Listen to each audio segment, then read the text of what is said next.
Hai guys, hari ini aku mau ngajak teman-teman semua untuk masuk ke dalam sebuah kisah yang mungkin bakal bikin kamu berpikir. Bukan cuma tentang hidupmu saat ini saja, tetapi juga tentang bagaimana kita bisa benar-benar berubah. Nah, ini adalah sebuah cerita tentang seorang peziarah yang sangat sederhana, tetapi penuh dengan makna. Dan aku yakin kamu akan menemukan dirimu di dalam cerita ini, karena I feel the same ya. Waktu aku tahu ceritanya, makanya aku mau share sama dirimu.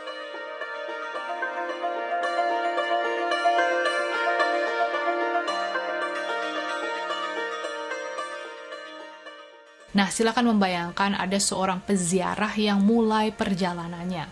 Dia itu nggak mau minta banyak, dia cuma mau mencari kedamaian, kebahagiaan, kelimpahan, dan cinta katanya. Apakah itu terlalu banyak untuk diminta, pikirnya? Enggak kan? Simple kan? Gitu kan? Nah, awalnya langkah-langkahnya itu terasa sangat ringan, penuh dengan harapan gitu ya, exciting gitu kan. Yeah, go gitu kan. Aku pergi gitu. Nah, dia percaya bahwa jawabannya itu pasti ada di balik bukit berikutnya. Terus nggak nemu, oh mungkin di balik bukit berikutnya. Nah, tapi perjalanannya itu menjadi sangat panjang dan melelahkan. Dia berjalan melewati banyak hal, termasuk ada daerah yang kayak bekas perang kayak gitu, kayak Gaza kayak gitu lah ya, pokoknya porak-poranda. Terus nggak lama kemudian dia melewati daerah yang penuh dengan penyakit dan juga kemiskinan. Terus nggak lama dia ke tempat-tempat yang penuh dengan pertengkaran, demo, penolakan, dan juga perpisahan. Pokoknya sesuatu yang drama gitu ya. Yang paling menyakitkan, dia itu melihat ironi yang sangat tragis. Jadi, orang-orang yang ingin damai ini tapi malah berperang untuk mempertahankan apa yang mereka miliki. Mereka yang ingin cinta tapi malah membangun tembok ketidakpercayaan. Terus mungkin dia menggunakan permainan manipulasi dan juga trik-trik percintaan lainnya. Dan mereka yang ingin sehat tapi hidupnya justru dalam ketakutan akan penyakit. Pokoknya dia was-was ada virus ini, butuh proteksi ABCD, butuh ini, suntik itu gitu ya. Nah, mereka yang ingin hidup tapi malah berjalan menuju kelelahan dan juga keputusasaan. Kemudian pada suatu pagi yang cerah, peziarah itu melihat sebuah pondok yang kecil yang biasa aja di pinggir jalan. Nah, pondok itu sangat sederhana, bahkan terlihat biasa aja, nggak mewah, nggak besar, nggak yang wow gitu ya. Tapi dia ngelihat ada sesuatu yang berbeda. Jendela-jendelanya itu memancarkan cahaya yang lembut, seolah-olah ada matahari kecil yang bersinar dari dalam rumah tersebut atau pondok tersebut. Karena penasaran, dia langsung masuk ke dalamnya gitu aja ya. Nah, di dalamnya ada toko kecil yang sangat hangat, warm, cozy kayak gitu, dengan seorang penjaga toko yang berdiri di belakang meja kayu, namanya Desi. Bercanda. Dengan tersenyum ramah, penjaga itu bertanya, "Apa yang kamu cari, Say?" Gitu kan. Nah, peziarahnya itu terdiam sejenak, lalu dia jadi ingat kayak, kok tiba-tiba ada sesuatu, kerinduan yang luar biasa, kayak nggak bisa ditahan lagi, kayak pecah gitu kan. Aku ingin damai untuk diriku, untuk keluargaku, untuk dunia. Aku ingin semua yang sakit di dunia ini sembuh, yang kesepian punya temen, yang lapar diberi makan. Aku ingin semua orang itu bebas dari kekhawatiran seputar uang.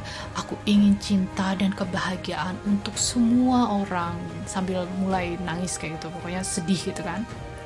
Nah, penjaga toko itu mendengarkan dengan sabar, lalu dia berkata sambil tersenyum, "Aduh, maaf Say, kami itu tidak menjual buah.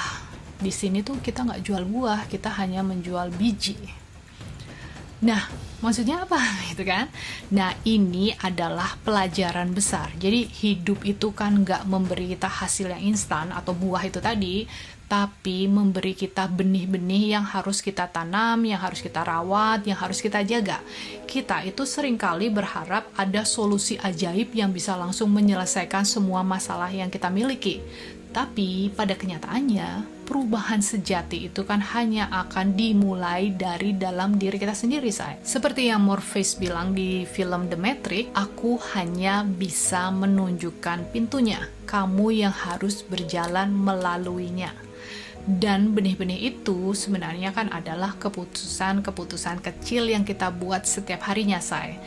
Keputusan kita untuk menghadapi luka-luka masa lalu kita, untuk memaafkan dan melepaskan, serta menciptakan ruang bagi cinta dan juga kelimpahan buat diri kita, untuk melangkah walaupun kita mungkin merasakan ada kayak ragu atau merasa takut, untuk percaya pada prosesnya, dan lain sebagainya. Nah, kalau misalnya dirimu merasa bahwa perjalanan ini seperti kisahmu, dan kamu ingin memulai langkah pertama untuk menanamkan benih transformasi, aku ingin mengajakmu untuk sebuah proses yang sangat mendalam ini, say.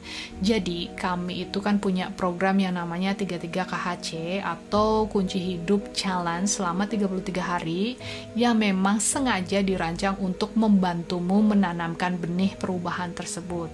Jadi, selama 33 hari kamu akan dibimbing untuk memahami dan juga melepaskan pola-pola yang menghambatmu saat ini, say.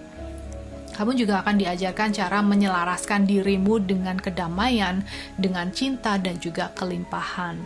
Kamu akan mendapatkan langkah-langkah praktis untuk bisa menciptakan perubahan yang nyata di dalam hidupmu. Atau misalnya nih, kamu itu merasa ada luka yang lebih dalam yang harus disembuhkan, mungkin program Healing Inner Child itu adalah tempat di mana kamu bisa memulai perjalanan penyembuhan yang lebih mendalam seputar inner child gitu tadi ya. Karena gini, kadang benih perubahan itu ada di dalam luka-luka yang selama ini kita abaikan. Jadi luka-luka itu kayak gold gitu loh, kayak emas yang harusnya kita gunakan untuk pemetaan diri kita sendiri. Transformasi itu kan gak instan, tapi kalau kamu menanam benih yang tepat hari ini, hidupmu itu akan berubah lebih dari apa yang pernah kamu bayangkan. Pokoknya sesuatu itu akan kelihatan hasilnya. Asalkan kamu selalu ingat bahwa benih-benih itu harus dilakukan setiap hari.